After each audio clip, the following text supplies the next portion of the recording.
waaw jërëjëf Fatou man Ibra ñu ngi laa tudd dëkk Ngoundiane Samel samay études maa ngi ko defee école primaire Ngoundiane Samel après l'entrée en sixième ci laa dugg lycée Ngoundiane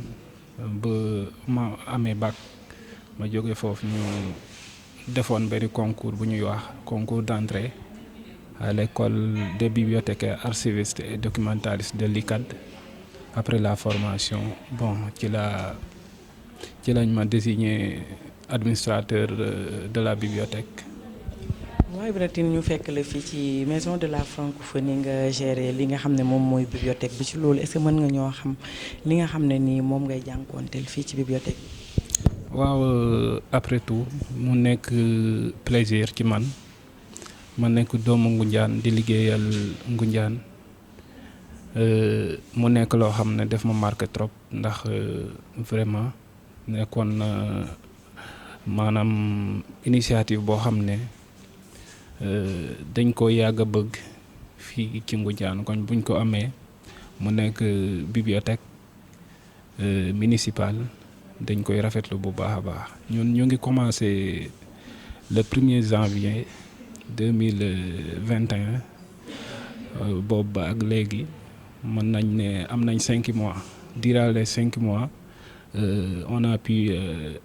faire le catalogage des documents ñu ngi recevoir ay usagers chaque jour ñu ngi recevoir ay partenaires tamit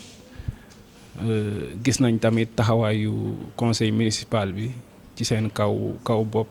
mu nekk monsieur le maire Mbaye Dione ñu gis ci ay effort am ñu koy remercier au passage ndax vraiment gis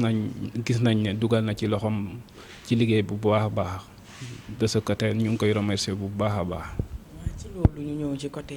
xale yi nga xam ne mooy étudiants yi wala élèves yi nga xam ne ñoom ñoo ñëw di lire nee nga chaque jour am na ñoo xam ne dañ leen di recevoir ci ñoom dañuy ñëw di abonné bibliothèque bi exactement nan lay doxee. exactement waaw bibliothèque bi accès bi c'est gratuit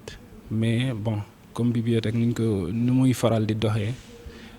day am consultation sur place am tamit consultation à domicile. consultation sur place bi moo nekk gratuite bu la neexee mën nga ñëw bibliothèque bi toog xool livre bi nga neex nga toog sur place da nga lire mais xam nga loolu dafa doyul ndax mënoo ne à chaque instant temps boobu di nga ko am le temps de se déplacer et de rester à la bibliothèque dans un temps défini de ce fait dafa am beneen consultation bu am muy consultation à domicile sous forme de prêt et pour faire le prêt da ngay am une carte d'accès bi boo ko naree am dangay wut certificat de résidence bu ñuy wutee fii ni mairie bi ak la copie de la pièce d'identité wala extrait de naissance pour ñu amagul kii bi d'identité ak 2 photos comme ça boo indee loolu bon ñu defaral la carte d'accès bi frais yi ça s'élève 3500 pour les élèves 5000 pour les particuliers su ma waxee particulier étudiants yi ak enseignants yi tout ci lañ bokk. léegi concernant 3500 boobu est-ce que pour une année la wala beaucoup de continuité lay doon. waaw c'est annuel chaque année. que chaque année da ngay renouveler. waaw chaque année 3500 yi c'est annuel après la fin de l'année on renouvelle les cartes. waaw ñu gis ne peut-être bibliothèque ay variété de livres la. léegi des fois da ngeen di dajale ay mbooloo boo xam ne peut-être du ñu bokk niveau du ñu bokk lu ñu tudd ci gis-gis ku ci nekk est-ce que ku ci soxla livre day ñëw ba ci yow nga dem jënd ko wala da ngeen di bàyyi daal genre service livre pour ñëw dem jënd sa bopp di la nekk léegi est-ce que seetlu nga ne arrangement bi est-ce que pour indi beneen d'abord. waaw la première chose à souligner est que le contact du livre pour l'usager c'est très intéressant donc laisser l'usager avec son autonomie nga bàyyi ko ak liberté. mu xool livre bu ko neex toog je pense que loolu moo nekk loo xam ne moom la ñu war a accompagner usagers yi mais dafa am ñoo xam ne tamit buñ ñëwee comme affiche yi affiché nañ ko affiché waat ko mais malheureusement il y a certains qui ne font pas attention aux affiches affiche yi dañ koy def pour usager bu génne livre boo génnee livre boo paree nga teg ko ci kaw table mais daa am ñoo xam ne buñ génnee dañuy essayer insérer waat livre ci biir rayon yi alors que à l'école on nous apprend qu'un document mal classé est considéré comme perdu raison pour laquelle ñu leen di tere pour ñuy insérer livre yi mais usager bu nekk am nga droit circuler dans les rayons xool livre bu nga neex nga ñëw kii sauf que boo paree ci kii bi il faut mettre les documents sur les tables. ok kon ñoom amuñu droit delluwaat livre fañ ko jëlee. non ils ont le droit en tant que gérant yow yaa koy delluwaat. exactement ils ont le droit de sortir des documents mais pas parce qu'il y a des procédures à suivre pour ranger le document par exemple ce document là. Il doit avoir une cote et par la cote permet de localiser le document dans le fond kooku ku deful formation bi du xam loolu moo tax ñu leen di tere loolu. léegi ba tey nag ci lu soxal loolu est-ce que mën nañu xam des fois yan jafe-jafe ngay rencontrer ak élèves yi rawatina xam nga ku ne élève ne problème. Ici comme ailleurs comme dans tous les domaine boo gis am na loolu ndax boo nee bibliothèque. nga wax élèves yi dafa am école primaire secondaire ba étudiants yi école primaire yi en général xale yi duñ comprendre dañu ñëw tu as tous les problèmes du monde pour nga accompagner leen mais bon ça fait partie du métier ndax xale je pense que bibliothèque moom la gën a soxal ndax xale bu kiiwee ci bibliothèque màgg ci bu màggee rek nekk keneen. Quant aux autres compréhension bi war na yomb ndax peut-être am nañ maturité am nañ compréhension boobu peut-être seulement nouveauté bi mooy indi problème si l'usager vient d'arriver dans la bibliothèque pour la première fois il lui faut un accompagnement oui c'est sauf que ça. ba tey ci loolu Ibra ñu gis ne bibliothèque bi nekk bibliothèque communautaire la mais accompagné en collaboration avec la francophonie fi nekk première maison de la francophonie pour améliorer la langue française léegi nag ci loolu est-ce que yow des fois di nga imposer xale yi pour ñoom ñu améliorer seen langue française. Oui c'est ça sauf que nga may ma souligner une chose importante parce que la bibliothèque est ici bibliothèque bi mi ngi fii ci collaboration avec la mairie de Ngoundiane la francophonie et une association qu'on appelle les Abeilles solidaires présidée par Ami Samb avec eux on a pu mettre la bibliothèque sur place waaw après loolu tamit bon bibliothèque bi comme les autres bibliothèques sunu bii mooy ñu contribuer à une éducation meilleure pour les élèves les étudiants et autres loolu mooy sunu objectif principal mais la bibliothèque ne s'arrête pas à donner des livres aux usagers seulement on a beaucoup de projets peut-être dans le futur dinañ mën a partager projet yooyu ak usagers yi. waa léegi mooy ba tey nag tontoo gooma ci li ma la wax ci concernant la langue française est-ce que même compte que bibliothèque communautaire la te doomu Ngoundiane nga des fois ngay jàppale kii bi ni est-ce que tam du jot boo leen nekk ci biir bibliothèque bi ngay imposer xale yi pour ñuy parler français. Oui. Pour amélioration. Oui, c'est ce qu'on fait, sauf que il y a certains qui le respectent, il y a ceux qui ne le respectent pas. Mais ça fait partie des conditions qu'on a mis en place. Une fois dans la bibliothèque, maanaam langue bi nga njëkk a bi ngay comprendre maanaam moom lañ fi teg mooy nekk le français et c'est obligatoire on ne badine pas avec mais bon on n'y peut rien pour cela en dehors de kii maanaam loolu pour ñu kii ko dañ leen di maanaam wax leen ni lii moo fi nekk duñ fi nekk di kiiwante ak keneen boo ko mënee respecter nga nekk dans la bibliothèque boo ko mënul respecter tamit le hall est ici et dehors mën nga dem foofu wax lu la neex mais dans la bibliothèque la langue officielle c'est le français. wax ci loolu Ibra ñu ànd ak waa Ngoundiane TV ma ànd ak sama caméraman ak sama photographe yaa ngi ñu ñëw ci bibliothèque municipale bu maison de la francophonie. ñu leen di wax. Vraiment mu nekk plaisir mu nekk honneur ci man waaw mu nekk projet boo xam ne ku nekk doomu Ngoundiane wala nga nekk fii te dëkkoo fi sax da nga koy rafetlu ñu leen di encourager di bokk ak yéen liggéey bi di leen wax ni maanaam excellence bi mettre leen ko en avant le progrès finira par arriver je pense que loolu muy déjà ci seen bopp ñu leen di ñaanal réussite totale mu dem ba nekk une grande télé au niveau de la commune ou voire même dans le monde loolu mu daal moo nekk suñu yéene ñu koy rafetlu bu baax a baax nag. macha allah wa ibra hana igaro meke den bibliothèque municipale lo soɓngome igaro lugin kilngo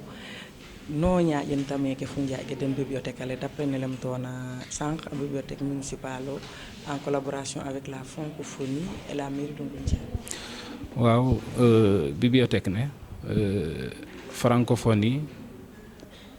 association nena lembe les Abel solidaires fu mairie Ngoundiane de fogno ak genni nome ta ref bibliothèque ne andona ka baf pour dimle élève a dimle wer étudiant re fu lakas donc e refna domaine ne li gene a ne yo'nu fa qu'il soit wena janga wena fiya agriculture wala lakas bibliothèque ne document nu soxla ona ne mais i xamala dinit na manam ka jik condition gi andona te i liggéeyta waaw a jigay genal mbay consultation sur place o bugang c'est-à-dire o baftang mbin nu gar pour lire maga wa jango livre mo sur table o lire borus gene ono hajmi o livre lo had mais anda gaga wagro lem chaque jour a hel ka jiga tanaga a moƴay yo o gar o jango livre lo had fotin mbin nun bo délai ne felonga wala délai ne andona nde coɗe bibliothèque na o gar o dakin kidin o ƴottange a wango prolonger ano mais pour o fi forme naga forme de consultation naga ko jiga genale mbel carte d'accès no bugangan frege 3500 no fu certificat résidence copie nen carte d'identité fu 2 photos identiques gene dal te ref condition gi liggéeyta den bibliothèque na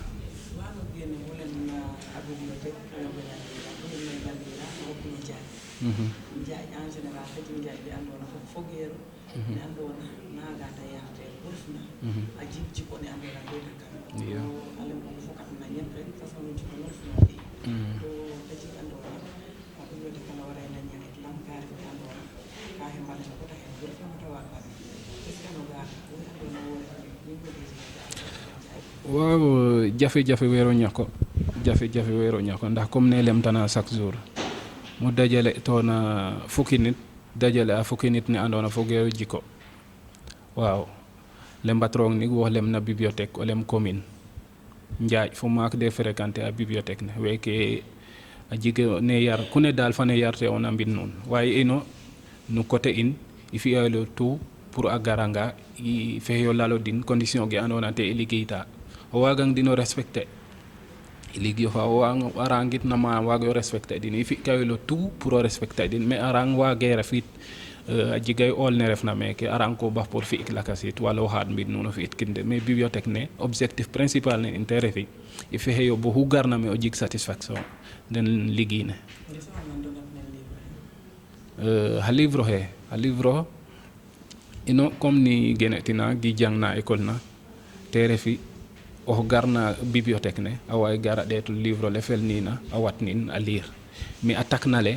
wareer no dakin ka xaƴantoka ta balal ndax o andono te ref le bibliothécaire wala le documentaliste o te jigrol naga o te gara ɗeeto livre mais warna rok a ɓekin kaman ndax ka jig livre ka jig circuit ne andona ndeta refa bo rata fad ka den rayon ne kon nig oxa fi'eerna formation ka ɗom ka an gaga te taxi faña comme o kiina jango livre a ɓekat nan kaman ka ɓisa njaxasor ndax o livre ma warna roko ɓekangeran ma rek a fi'ay wolol ol mo'na gaga dal te ref gi andona moralité gi liggéeyta dal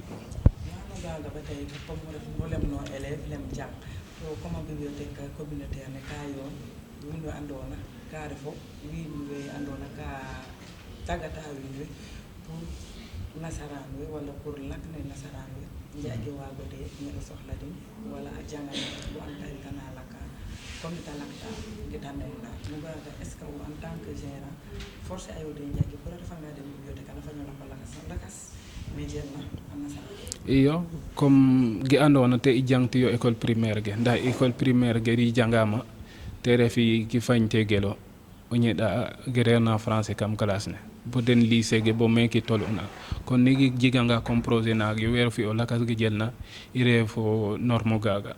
bibliothèque ne langue ni fi'na comme o garang me lakno ñeɗa te refi français o refanga xesang ref kam bibliothèque ne rek français o gene ka gaga e fi'yo me comme condition o arangna manam jeɓno yiti fi kaylo tout pour sensibiliser ngo o ñeɗan et accompagner ngo ndax refe langue ne andona ini numno waye roog ka dogal na administration Sénégal le français reste la langue officielle te ref langue ne andona ñep deta ki tenku yi kon nik nu i waagna fi'o pour accompagner wiin we ta ñe'no a binno kon i fi'kano gaga te ref vocation eetaan nen bibliothèque ne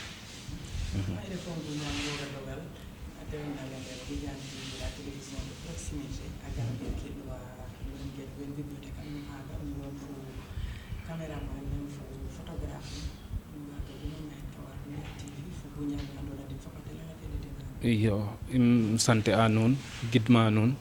to encourager a nuun geek ka ref ge andona nuni commencer no waye in fop i fogno we genna Ngunjaan fo we refna me to genero me ndax yeɗero roog ta day me